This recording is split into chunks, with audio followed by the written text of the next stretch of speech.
ఇదేంటి 2 సంచులు వేసుకొని వచ్చేసాను వీడియో ముందుకి అనుకున్నారా? కాదండి, నిన్న అమ్మ వాళ్ళు అనేది ఇంటికి వచ్చారు పిల్లల్ని చూడడానికి.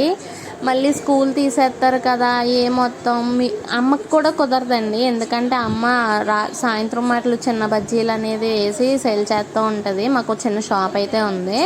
దానివల్ల అమ్మకి కుదరదు, వీడికి సెలవులు ఉండవు కదా, కాబట్టి ఇలా సెలవులు అయినప్పుడు చూడడానికి వస్తుంది.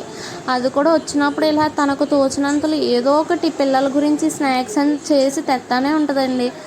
ఏమన్నా అంటే మీరు ఎక్కడ చేసుకోగలవమ్మా పిల్లలతో అని అంటది. మొన్న పొరపాటున అన్నాను, ఒక సున్నుండ 25 రూపీస్ అంటమ్మా అంటే వెంటనే ఒక డబ్బాతో సున్నుండలు చేసుకొచ్చి ఇదిగో అడికెట్టు, ఎలా స్టోర్ చేసుకోవాలి, ఇలా స్టోర్ చేసుకోవాలి, ఇది గాలి తగలకూడదు అని చెప్తుందన్నమాట.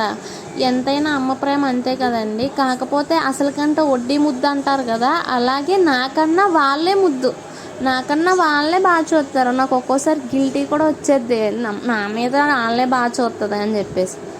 కాకపోతే ఏంటంటే అండి, వాళ్ళు వచ్చినప్పుడు మనం ఎలా వండెట్టుకోవాలి, ఏంటి వాళ్ళని హ్యాపీగా ఉంచాలి ఒకరోజైనా అని ఆలోచిస్తాం. కానీ వాళ్ళని మనల్ని డబల్ హ్యాపీనెస్ చేయాలని ముందే ఆలోచించుకొని వస్తారన్నమాట.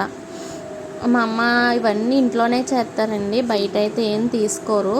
ఇగో ఇక్కడ పచ్చళ్ళు అంట, ఒక్కోటి చెప్తుంది. ఇది గోంగూర పచ్చడి, ఇది తొక్కు పచ్చడి, ఇది ఆవకాయ పచ్చడి ఎక్కువ తేలేదు, నువ్వు రోజు అదే వేసుకొని తింటావని అని చెప్తుంది. మళ్ళీ కారపూస చేసుకొచ్చిందంట క్యానడు, అవి కూడా చూపించి అగో ఆడికి స్నాక్స్లో పెట్టు శశి, ఇవి తినా అని చెప్తుంది. ఆడికేమో అదేం లేదు, నాకు జెమ్స్ దొరికినాయి అని లోపలికి వెళ్ళిపోవడమే అసలు అదే పనిగా.